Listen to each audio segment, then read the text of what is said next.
નમસ્તે. રાજકોટ મિરરના આંગણે આપ સર્વે દર્શકોનું હાર્દિક સ્વાગત કરું છું.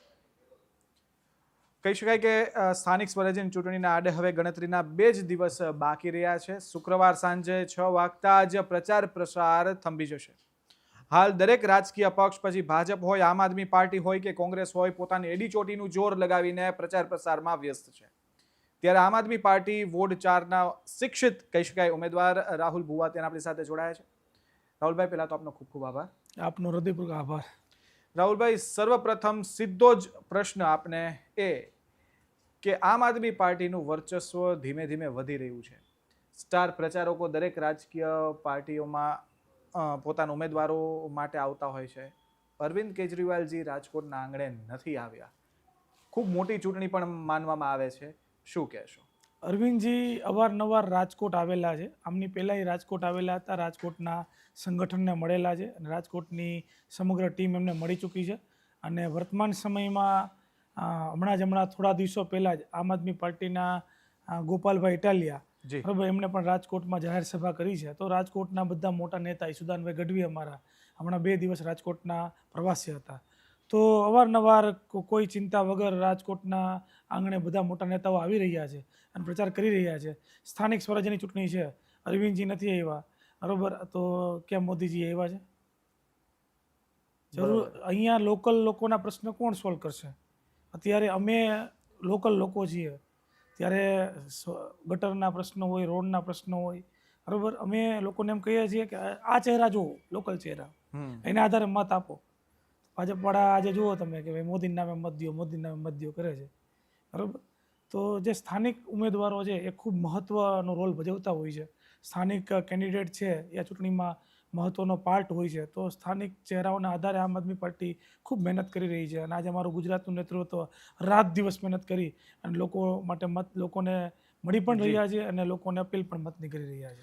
રાહુલભાઈ, રાષ્ટ્રીય પક્ષની માન્યતા આમ આદમી પાર્ટીને 100% મળી ગઈ, પરંતુ આજની તારીખે પણ જ્યારે ચર્ચા કરવામાં આવે તો લોકોના મુખે ભાજપ, કોંગ્રેસ અને કાં તો એવું હોય કે ભાઈ આમ આદમી પાર્ટી છે તો ભાઈ ભાજપની બી ટીમ છે, આમ આદમી પાર્ટી છે કોંગ્રેસની બી ટીમ છે. ખરેખર વાસ્તવિકતા શું છે? અને એમાં જ મારો પેટા પ્રશ્ન, આ વખતેની સ્થાનિક સ્વરાજ્યની ચૂંટણીમાં આમ આદમી પાર્ટી ખરેખર જીતવા માંગે છે કે મત કાપવા માંગે છે? સૌથી પહેલાં તો ગુજરાતને મજબૂત વિપક્ષ નથી મળ્યો. આજે ગુજરાતને મજબૂત વિપક્ષ મળ્યો હોત ને તો ભાજપ આટલા સમયથી શાસનમાં જ ન હોત. આજે દર વખતે કોંગ્રેસ સેટલમેન્ટ કરીને બેસી જાય. આજે અમારા એવા વિસ્તારમાં તમે જુઓ બરોબર કે જ્યાં કોંગ્રેસમાંથી કોણ લડશે ભાજપ નક્કી કરે. જેમ કે ગયા વોર્ડ નંબર 6માં ભાજપમાંથી સસ્પેન્ડ થયેલા કોર્પોરેટર બિલકુલ કોંગ્રેસમાંથી લડે છે. તો સેટલમેન્ટ કોનું છે? કોણ સેટિંગ કરે છે? બધી લોકોને ખબર છે. વિસાવદરમાં કોણે સેટલમેન્ટ કર્યું? ભાજપના ધારાસભ્ય સ્ટેજ ઉપરથી બોલે કે આની પાસે નહોતા મળતા, તમે આપ્યા. આવું ધારાસભ્ય સ્ટેટમેન્ટ આપે છે ભાજપના કે ભાઈ કોંગ્રેસ વાળા પાસે ઉમેદવાર નહોતા, અમે આપ્યા. તો હવે એ બેયની મિલી ભગતથી ગુજરાતના લોકો હેરાન થયા છે, પરેશાન થયા. અમે સીધી ફાઇટમાં છીએ. અને આજે જો આમ આદમી પાર્ટીના કાર્યકર્તાઓ પર કેસ થઈ રહ્યા છે, જેલમાં જઈ રહ્યા છે, તો ક્યાંય કોંગ્રેસના ગયા, ક્યાંય એની પર કેસ થયા? એમને કાંઈ નહીં, ભેગા મળીને ગોઠવે બધું. આ એકલા ચાલે અને આની આમે આ ઊભો રહે, આ નાનો ગુંડો ને આ મોટો ગુંડો, બે ચૂંટણી લડશે એટલે નાનો ગુંડો જીતી જાય. બસ વર્ષોથી આ એક જ પેટર્નથી અપનાવી, એનાથી લોકો કંટાળી ગયા, થાકી ગયા છે. એટલે અમે મજબૂતાઈથી ફાઇટ આપીએ છીએ અને તાકાતથી કહીએ છીએ અમે ચૂંટણી કોઈ દિવસ મત કાપવાનું તો સ્વપ્નમાં ન આવે, અમે જીતવા નીકળ્યા છીએ. આજથી 5 વર્ષ પહેલાં રાહુલ ભુવા બીજા નંબર ઉપર હતા.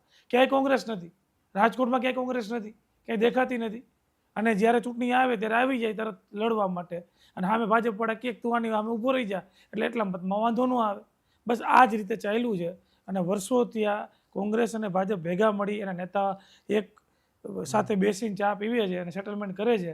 એ રાજકોટના લોકોએ, ગુજરાતના લોકોએ જોયું છે. હવે એમને ગોપાલ ઇટાલિયા જોઈએ છે, હવે એમને ઈશુદાન ગઢવી જોઈએ છે, હવે આમ આદમી પાર્ટીના મજબૂત યુવાનો જોઈએ છે, ભણેલા ગણેલા શિક્ષિત લોકો રાજકોટને, ગુજરાતને જોઈએ છે. તો લોકો અમને સાથ સહકાર આપી રહ્યા છે, પ્રેમ આપી રહ્યા છે અને આ વખતે આશીર્વાદ પણ આપવાના છે. આપે જેમ કીધું કે રાજકોટની જનતાને ઈશુદાન ગઢવી જોઈએ છે, ગોપાલ ઇટાલિયા જેવા શિક્ષિત નેતા જોઈએ છે, રાહુલ ભુવા જેવા પણ નેતા જોઈએ છે. એવું તો નહીં થાય ને કે રાજુભાઈ કરપડાએ જે રીતે આ આંદોલન કર્યું, આમ આદમી પાર્ટીનું વર્ચસ્વ પણ વધાર્યું, પ્રજા વચ્ચે પણ આમ આદમી પાર્ટીની ઓળખ ઊભી કરીને પછી તે ભાજપમાં ચાલ્યા ગયા, એવું રાહુલભાઈ કરશે? ચોક્કસ નહીં કરીએ. શું કામ કરું? 6 વર્ષથી લડું છું. હું શા માટે પાર્ટીમાં જોડાયો તમને વાત કરી દઉં. પ્લીઝ. તો સૌથી પહેલાં છે ને મેં ગુજરાત સરકારને એક એજ્યુકેશનનો વિચાર આપ્યો હતો, આજથી 7 વર્ષ પહેલાંની વાત કરું. બરોબર. હું કોઈ રાજકીય પદ મેળવવા માટે કે કોર્પોરેટર બની જવા માટે પાર્ટીમાં નથી જોડાયો. હું એક શિક્ષણમાં કામ કરવાવાળો વ્યક્તિ, એજ્યુકેશનમાં કામ કરું છું. અને 6 થી 7 વર્ષ પહેલાં ગુજરાત સરકારને વિચાર આપ્યો હતો, એણે જોયો જ નહીં. એટલે મેં એ વિચાર દિલ્હી સરકારને આપ્યો. બહુ મોટી વાતો સાંભળી હતી એજ્યુકેશનની. એટલે મેં કીધું લાવો મેલ કરીએ. તો દિલ્હી સરકારે મને દિલ્હી બોલાવ્યો, IIT એવોર્ડ આપ્યો, 20,000 રૂપિયાનું ઇનામ આપ્યું અને દિલ્હી એજ્યુકેશન સિસ્ટમનો મેન્ટર બનાવ્યો. તો હું કોઈ પોલિટિક્સમાં બેકગ્રાઉન્ડ નથી મારું, મારા પપ્પા કોઈ પોલિટિશિયન નથી. એટલે મને એમ કહ્યું સરકાર આવી હોવી જોઈએ, નેતા આવા હોવા જોઈએ જે સામાન્ય માણસની પીડા સમજે, સામાન્ય માણસની વાત સાંભળે. બરાબર, એ તો કોઈ સાંભળતું જ નથી. રાજકોટમાં મને કંઈ નેતા ઓળખતા નહોતા ત્યારે એ સમયે. રિટર્નમાં ફ્લાઇટમાં આવ્યો, સર્ચ કર્યું આમ આદમી પાર્ટી રાજકોટ, ફોન નંબર મેળવ્યો, ગોઈતો અને કીધું પાર્ટીમાં જોડાવવું છે. 3 લોકો રાજકોટ માતાનું જોડાયો હતો. તો આમ આદમી પાર્ટીમાં જેટલા કાર્યકર્તા જોડાયા જૂનું નહીં છે. આજ મારી ઉપર 3 કેસ છે. ડરાવે, ધમકાવે કે લાલચ આપવાનો પ્રયત્ન કરે. જો એને જેરવી જાય તો ભાજપની આમે લડી જાય. તો રાજુભાઈ કરપડા વયા ગયા, ઠીક છે, પણ ગોપાલભાઈ જેવા આજે છે ને પાર્ટીમાં, રાહુલભાઈ ભુવા ગોપાલભાઈ જેવા છે, કાંઈ ફેર ન પડે. ગમે એટલા કેસ કરે, ગમે એટલા ડરાવે, ધમકાવે. અહીંયા અમારી એકેય ફાઇલ નથી, શું ખોલે? એકેય ડર નથી અમને. શું ડરાવે અમને? પણ રાહુલભાઈ, એવું પણ માનવામાં આવે છે, રાજકીય ચર્ચાનો આ ભાગ છે, કહેવાય છે કે આપ ભલે ચૂંટણી જીતતા હો, પરંતુ સત્તા પક્ષમાં કોઈ બીજી પાર્ટી બેઠી હોય તો જ કામ થઈ શકે, આવી માનસિકતા લોકોની છે. શું માનો છો, કેટલી વ્યાજબી છે? માની લો કે વોટ 4માંથી રાહુલભાઈ જીતે છે, પરંતુ સરકાર ભાજપ કે કોંગ્રેસની બને તો કામ કરાવવું રાહુલભાઈ માટે અઘરું ના બને? એ તો લોકો આ વખતે મન બનાવી લીધું છે અને કામ શું કામ ન કરે, પ્રશ્ન એ છે. હમણાં એક ભાઈએ સ્ટેટમેન્ટ આપ્યું કે ગ્રાન્ટ નહીં આપીએ. બાપુજીનો બગીચો છે, ઘરેથી પૈસા લઈ આવે છે. આ લોકોએ રાત દિવસ મહેનત કરી છે, પરસેવાની કમાણી છે, બરાબર, અને સરકારને ટેક્સ ભરે છે. સવારે ઉઠીએ, બરાબર, ચા પીએ ત્યારથી માંડીને રાતે સૂઈએ ને ત્યાં સુધી દરેક વસ્તુઓમાં ટેક્સ લે સરકાર. એ ટેક્સના રૂપિયા છે. પાણી વેરો લાવો, સફાઈ વેરો લાવો, શિક્ષણ વેરો લાવો, મકાન વેરો લાવો. એ ટેક્સના રૂપિયા આપણે સરકારને આપીએ છીએ ત્યારે સરકાર ચાલે છે. બદલામાં સરકારને એ ટેક્સના બદલામાં જાહેર સુવિધા આપવાની હોય. ઘરનો લેમ્પ ખરાબ થઈ ગયો હોય ને તો એ રિપેર કરાવી શકીએ. આખો થાંભલો નવો ન બનાવી શકીએ. ઘરનો ઓટલો તૂટી ગયો હોય ને તો રિપેર થાય. આખો રોડ નવો ન બને. આપણા કીધે સ્કૂલ ન બને, હોસ્પિટલ ન બને, બગીચો ન બને, આરોગ્ય કેન્દ્ર ન બને, આંગણવાડી ન બને. એ જાહેર સુવિધા કહેવાય. તો એના માટે સરકારને ટેક્સ આપીએ છીએ આપણે. તો એ ટેક્સના બદલામાં સરકારે જાહેર સુવિધા આપવી પડે. તો હવે એમ કે ગ્રાન્ટ નહીં આપે તો શું એના ઘરના રૂપિયા છે? રાહુલ ભુવા લઈ આવીને દેખાડશે. ગમે એની બોડી હોય, ગમે એ મેયર હોય, વોર્ડ નંબર 4માં જીતા એટલે કામ થશે. ડંકાના ચોટથી કહીએ કામ થશે અને દરેક અધિકારી કામ કરવા પડશે. શું કામ ન કરે? અમારી ક્યાંય ફાઇલો નથી, એમની ફાઇલો હોય એટલે પ્રશ્ન હોય. રાજુભાઈ, વોર્ડ નંબર 4 પૂર્વ મેયરનો પણ વોર્ડ કહેવામાં આવે છે. શું વોર્ડની તકલીફો શું છે અને વોર્ડમાં કયા પાયાના પ્રશ્નો હજુ પણ ઉદ્ભવેલા છે કે જેનું નિવારણ તાકીદે જરૂર હોય? સૌથી પહેલાં તકલીફ જ આ હતી કે ભાઈ મેયરનો વોર્ડ છે, એ તકલીફ થઈ ગઈ અમારે મોટામાં મોટી. બધા કે મેયરનો વોર્ડ છે, મેયરનો વોર્ડ છે, વાંધો નથી. ત્યાં કાંઈ છે જ નહીં, મેયર જેવું નથી. અને એ વિસ્તારમાં કંઈ કામ નથી. ત્યાં પાણીનો પ્રશ્ન લઈ લ્યો, ગટરનો પ્રશ્ન લઈ લ્યો, આંગણવાડી નથી, બગીચાઓ નથી. ખૂબ મોટા પ્રશ્ન શિક્ષણના, એજ્યુકેશનમાં. આજે બાળકોને નજીકની આંગણવાડીમાં જવું હોય કે નજીકની સરકારી સ્કૂલમાં જવું હોય તો ત્યાં કાંઈ છે જ નહીં, કોઈ સુવિધાઓ નથી. અને સૌથી મોટામાં મોટો પ્રશ્ન અમારા વિસ્તારનો જો કહું તો પીવાના પાણીનો છે.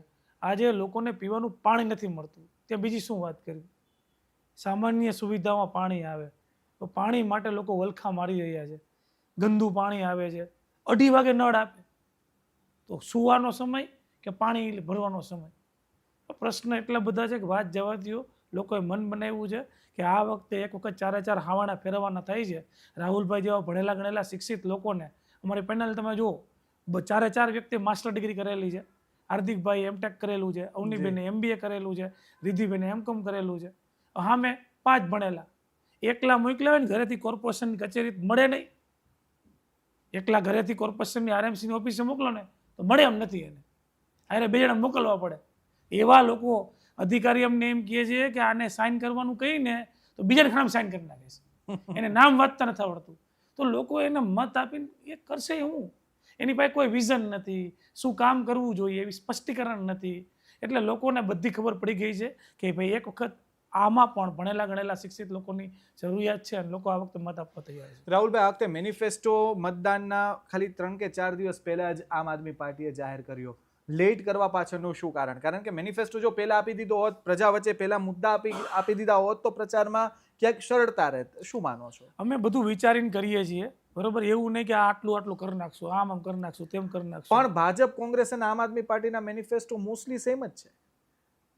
શું સેમ છે એમાં? ઘણું મેં same મારા છે. વિસ્તારનો એક મેનિફેસ્ટો આપ્યો, અમે વોર્ડ વાઇઝ મેનિફેસ્ટો આપ્યા છે બધા અલગ અલગ જગ્યાએ. મેં મારા વિસ્તારમાં એવું કીધું છે, મેનિફેસ્ટોમાં લખેલું છે કે અમે બાળકોના શિક્ષણ માટે સેમિનારો લેશું, અમે માતા માટે પેરેન્ટિંગના સેમિનાર લેશું, અમે બિઝનેસના સેમિનાર લેશું.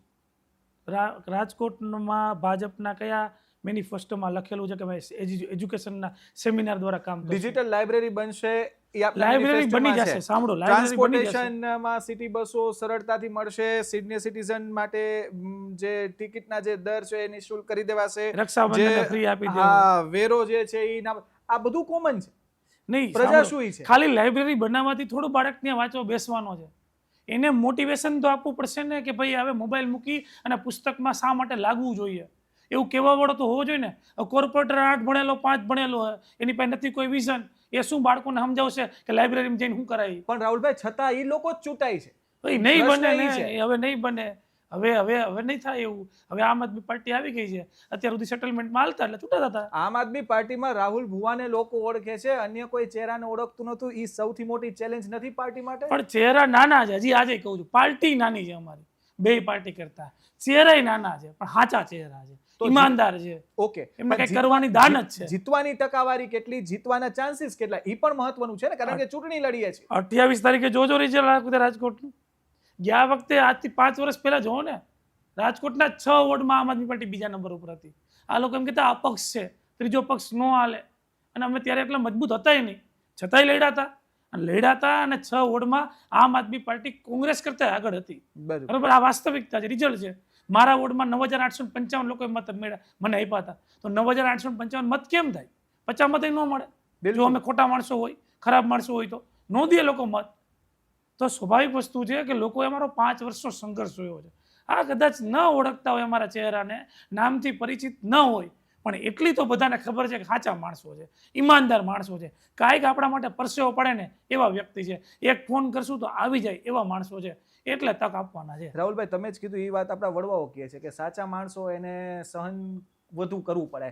શું માનો છો? આપ સાચા છો, આપની પાર્ટી સાચી છે, આપના ઉમેદવારો સાચા છે, ચેલેન્જ શું છે આમ આદમી પાર્ટી? બસ સહન કરીએ છીએ, ચેલેન્જ છે. આ ભાજપના અત્યાચાર સહન કરીએ છીએ. ઝંડા મારીએ તો ઉતાર નાખે. અમે મહેનત કરીને પૈસા ભેગા કર્યા હોય, બરોબર, તો 5 રૂપિયાનો ઝંડો લીધો હોય ઉતારીને લઈને વયા જાય. અમારા બોર્ડ ઉપર પીછડા મારી દે, કલર મારી દે, ઉખાડી નાખી દે, બરોબર, અને કહેવા જાય તો કેસ કરી નાખે, FIR કરી નાખે. આ અત્યાચાર સહન કરીએ છીએ, લોકો જોવે છે અને લોકોને દુખાઈ છે આ વાતનું. લોકોને આજ રાહુલ ભુવા ઉપર કેસ થાય છે ને તો લોકોના મનમાં પીડા છે કે ભાઈ ખાચો માણસ છે, લડેવો માણસ છે, એનો વાંક નથી, છતાંય ભાજપ વાળા હેરાન કરે છે. તો એનો જવાબ ક્યાં આપવાનો છે?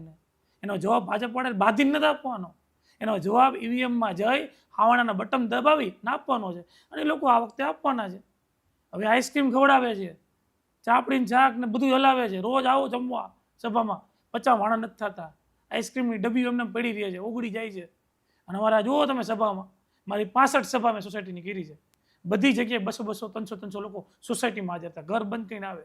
ગોપાલભાઈની સભા હતી વોર્ડ નંબર 4માં, કાંઈ જમાડે, પાણી નથી પીવડાવ્યું, પાણીને પૈસા નથી, છતાંય લડીએ છીએ. તો આ બધું કરીએ છીએ. અત્યારે લોકો જોવે છે, અમારી મહેનત જોવે છે, પરસેવો જોવે છે, અને આ વખતે મહેનતને પરસેવા ઉપર આ વખતે લોકો બટન દબાવવાના છે. રાહુલભાઈ, આપનો સમય ખૂબ કિંમતી છે. મારા અંતિમ 3 પ્રશ્ન આપણે પૂછવા છે. એમાંનો પ્રથમ પ્રશ્ન, આપે આટલા વર્ષથી અભ્યાસ કર્યો, 2021ની ચૂંટણીમાં આપનું પરફોર્મન્સ ખૂબ સારું હતું, લોકોએ આપના ઉપર ભરોસો પણ મૂક્યો હતો. શું માનો છો અત્યારના જે સળગતા પ્રશ્નો રાજકોટમાં છે તે ક્યાં? સળગતા પ્રશ્નો સૌથી પહેલા તો પીવાનો પાણીનો સળગતો પ્રશ્ન છે. લોકો ટેન્કર મગાવે છે આજે, ગંદુ ગટરવાળું પાણી, જી બરોબર, લોકો પીવે છે. તો પાણીનો એક મોટો પ્રશ્ન છે. જોવા જઈએ તો સામાન્ય સુવિધાની વાત કરીએ, અને ત્યારબાદ હું એવું માનું છું કે શિક્ષણની દ્રષ્ટિએ રાજકોટના એક પણ વ્યક્તિએ, રાજકોટની છોડો ગુજરાતના એક પણ ભાજપના નેતા શિક્ષણની વાત કરી તો કયો, એજ્યુકેશનની વાત કરી તો કયો. 15 વર્ષથી આપણા બાળકો જૂના ચોપડા ભણે છે. તમે એકાઉન્ટ જે ભણ્યા હોય, તમે શું કર્યું? કોમર્સ સાયન્સ કોમર્સ એકાઉન્ટ તમે ભણ્યા હતા, જી. આમ નોંધ આવતી ને એમાં, એ જ છોકરો આજ ભણે છે. રિયલ લાઈફમાં આમ નોંધ આવે છે અત્યારે? નથી આવતું. તો આપણા છોકરા ભણે છે. એસપીસીસી ભણાય છો તમે કે ભાઈ શેર કેમ લેવો, એની અરજી કરવાની, તો હાથેથી અરજી કરવાની. એ હાથેથી અરજી કરવાની હોય. મોબાઈલની એક સિંગલ ક્લિકથી શેર લેવાઈ જાય, શેર વેચાઈ જાય. છોકરાઓ એ ભણે છે. પ્રશ્ન કેટલા છે, બે ચર્ચા કરશું તો હવારથી હલકે ને ખાંજ પડી જાય. ગાંડીવેલનો પ્રશ્ન પણ એટલો જ ચોક્કસ, વિકટ છે. ચોક્કસ. એને નિવારવામાં ભાજપ પણ ઊણે ઉતરી છે.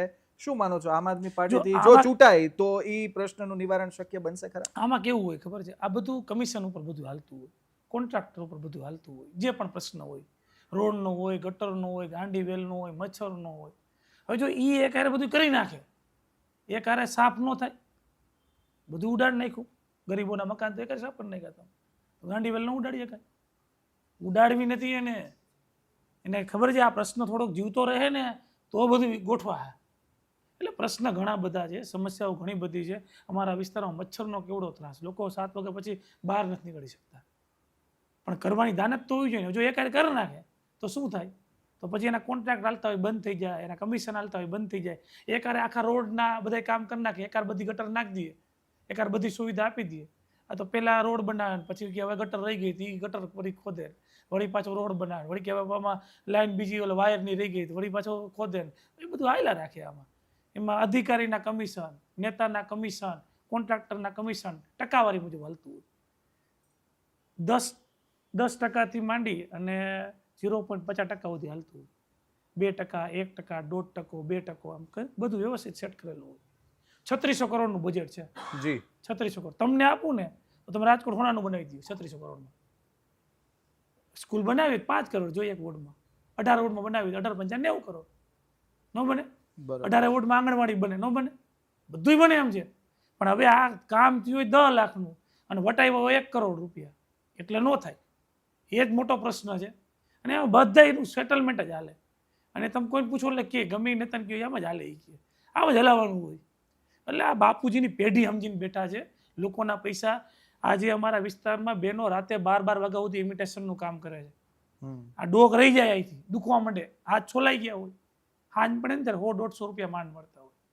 એવડી મહેનત કાળી મજૂરી કરીએ ને, સરકારના ટેક્સ ભરે છે, તો એનું તો કોઈ જોતું જ નથી, વિચારતું જ નથી. એકવાર ચૂંટણી જીતી ગયા એટલે બાદશાહ, એને બંગલો બની જાય, એને વાડિયું લેવાઈ જાય, બધું ગોઠવાઈ જાય. સામાન્ય માણસનું કોઈ નહીં. એટલે આ પ્રશ્ન ઘણા બધા છે અને એ પ્રશ્નનું સમાધાન એક જ છે, હાવેણો. નિશાન યાદ રાખી લે ને રાજકોટના લોકો આ વખતે કે ભાઈ બીજી બધી વસ્તુ મૂકી દો, બરાબર, આ વખતે 4 બટન, વોટ ગમે એ હોય, વિસ્તાર ગમે એ હોય, હાવેણા ઉપર દબાવવાના છે. પણ જોજો કામ ન થાય કેજો તમે. રાહુલભાઈ, અત્યારે સીધી ટક્કર આમ આદમી પાર્ટીની ભાજપ કે કોંગ્રેસ? કોંગ્રેસ ક્યાંય પિક્ચર્સમાં છે જ નહીં. સીધી ટક્કર ભાજપ સાથે છે. અને અમુક વોટ તો તમને એ કહી દઉં, ભાજપે હવે થાંભ લાઈને ભટકે ને ભેગું નથી થાય. એટલા મજબૂત છીએ અમે. બધાને મોટા મોટા લોકોને બોલાવે છે, બિલ્ડરને ઉતાર્યા છે, આગેવાનોને ઉતાર્યા છે, પ્રેશર આપે જ પાછા, ધમકાવે એને કે જોજો તારી સાઈડ હાલે, શું કરવાનું છે? તો ઓલો બિચારો થાકેલો હોય, હારેલો હોય, ધંધો હોય, બરાબર, આગેવાન હોય સમાજના, બરાબર, ના છૂટકે ની યાર બેવું પડે, કામ કરવું પડે. જાય સોસાયટીમાં, મારી પાસે એવા ઓડિયો છે, આગેવાનોને લોકો ગાળો દે છે કે ભાઈ તું ભલે આગેવાન હોય, તું ભલે બિલ્ડર હોય, અમને ફોન ન કરતો, આ વખતે હાવાણાને જ મત દેવાનો છે, અમારા દીકરાઓને જીતાવવા છે. આવા ઓડિયો છે અમારા પાસે, વાયરલ ન કરે, બધી જગ્યાએ સારું ન લાગે. એટલે હું તો બહુ સ્પષ્ટતામાં માનું છું કે ભાજપને ક્યાંય ભેગું થાય એમ નથી આ વખતે. એને ખબર જ છે કે અઘરું થઈ ગયું છે આ વખતે, કે આ બધું થાતા થઈ ગયું છે.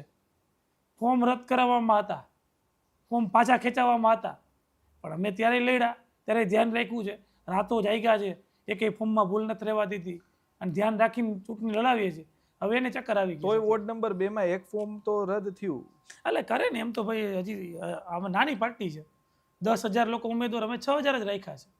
વાર લાગશે ને. અંગ્રેજો કાંઈ આવ્યા હતા આપણે, બરાબર, તો પહેલા જ દિવસે નથી બગાડી મૂક્યા. ક્રાંતિની લડાઈ છે, ભાજપની અમે લડીએ છીએ, તો કંઈ એક દિવસમાં ભાજપ વહી નહીં જાય, માનીએ છીએ, સ્વીકારીએ છીએ. પણ લડશું તો એક દિવસ એવો આવશે કે જ્યારે આઝાદી મળી હતી એમાં ગુજરાતને ભાજપથી આઝાદી મળશે. અને લોકોને જે ખરેખર જોઈએ છે એમના પૈસા એ બીજું લોકો ભીખ માંગે છે આપણી નેતા પાસે. નહીં. લોકો એમ કે અમે જ પૈસા આપ્યા છે બદલામાં એટલે તમને અમે સુવિધા આપો. એક માણસ એવું મને હોય તો કયો કે એ એના નેતા પાસે એના બાળકોની ફીનો હપ્તો માંગવા ગયો હોય. એક માણસ એવો હોય તો મને કયો કે એને ગાડી લીધી હોય અને હપ્તો ભરાય એમ ન હોય, મકાન લીધું હોય અને હપ્તો ભરાય એમ ન હોય તો એને નેતા પાસે ગયો હોય કે લાવો 5,000 ઉછીના. કીધી માંગ્યા. લોકો એમ કે અમે કરી લેવું બધું, ખાલી આ રોડ બનાવી દો એ એમ નહીં બનાવી શકીએ, ખાલી ગટરની સુવિધા આપો એમ નહીં કરી શકીએ, ખાલી આંગણવાડી સ્કૂલ એ અમે બધું ન બનાવી શકીએ. બસ એટલી જ તો માંગ છે લોકોની. કેટલી બેઠકો આવશે, મારો અંતિમ પ્રશ્ન? જેટલી આવે એટલી. નહીં, રાહુલભાઈ રાજકોટના લોકો હું એમ નહીં, હું કહું કે 72 આવશે હાલો, તેનો કોઈ મતલબ નથી એમ. લોકો સાંભળો તો એક્ઝામ્પલ આપો. જી જી જી બરોબર, લોકો આશીર્વાદ આપશે ને એટલી બેઠક આવશે. લોકોને એમ થશે કે આ ને આટલી આપવી જોઈએ, બરોબર, અને આટલી હકદાર છે એટલી આપશે, અને જેટલી આપે એટલી લોકો, બરોબર, જે અમને એમાં કાંઈ દુખે નથી અને નહીં આપે તો ફરી સંઘર્ષ કરશું, ફરી આંદોલન કરશું, ફરી રોડ ઉપર ઉતરશું, વિરોધ કરશું. કોંગ્રેસની જેમ સેટલમેન્ટ પણ નહીં જ કરીએ રાજકોટમાં કે ગુજરાતમાં. આ અમારો સ્પષ્ટ સિદ્ધાંત છે. તો લોકો ઉપર ભરોસો છે, વિશ્વાસ છે, લોકો વધારે અમને સંઘર્ષે નહીં કરવા દે. હવે સાઇન કરીએ કે એવું કાગળિયું આ વખતે આપવાના મૂળમાં છે. તો જે બેઠકો આવે એ અમે જે બેઠક આવશે એને વધાવશું અને જે મળે એમાં રાજી રહેશું. અને રાજકોટના લોકો આની પહેલાં 17% વોટ અમને આપ્યા હતા, તો આ વખતે તો એના કરતાં તો અનેક ગણા વધારે મળવાના છે. અને અમે નિશ્ચિંત છીએ કે ભાઈ અમુક વસ્તુ હું અહીંથી બોલું અને ઘણી વખત લોકોને એવું લાગે કે ભાઈ આવું વધારે બોલે છે, એટલે હું કહું છું કે અત્યારે બોલવાનો મતલબ નથી. 28 તારીખે પરિણામ આવશે ત્યારે આપણે ભેગા આવીશું, ચર્ચા કરતા આવીશું. રાહુલભાઈ, આપનો ખૂબ ખૂબ આભાર કે આપનો કિંમતી સમય ફાળવીને અમારા આંગણે આપ આવ્યા. રાજકોટ મિરરનો પણ હું હૃદયપૂર્વક આભાર વ્યક્ત કરું છું, કારણ કે બે ધડક દર વખતે બોલે છે, અવાજ મજબૂત હોય છે, અને આજે ઘણી વખત સ્થાન પણ નથી મળતું અમારા જેવા હલકેના પાર્ટીના લોકોને. પણ રાજકોટ મિરર છે એ ખૂબ સારી રીતે ઇન્વાઇટ પણ કર્યા અને સરસ મજાની વાતચીત પણ થઈ. તો હું રાજકોટ મિરરનો પણ આ તબક્કે ખૂબ ખૂબ આભાર વ્યક્ત કરું છું. Thank you so much. Thank you. મિત્રો, રાહુલભાઈએ ખૂબ સારી વાત કરી પણ ડિપ્લોમેટિક જવાબ પણ આપ્યો છે. કેટલી બેઠક જીતશે તે પ્રજાના આશીર્વાદ ઉપર નિર્ભર રાખ્યું છે, પરંતુ એક વાત એમની સાચી છે, ભરોસો વ્યક્ત કર્યો છે કે જો આ વખતે આમ આદમી પાર્ટી સત્તામાં આવશે તો ડંકે નહીં ચોટ પે આપણે કહીએ ને કે જે થયેલા કામો નથી તેને પરિપૂર્ણ કરવામાં આવશે. અને આ વખતે ક્યાંક ને ક્યાંક ચિત્ર પણ કંઈક અલગ જોવા મળી રહ્યું છે, પરંતુ અંતિમ ચિત્ર જે છે તે 28મી તારીખે જ માલુમ પડશે. જોવાનું એ રહ્યું પ્રજા કોને ચૂંટે છે. નમસ્કાર.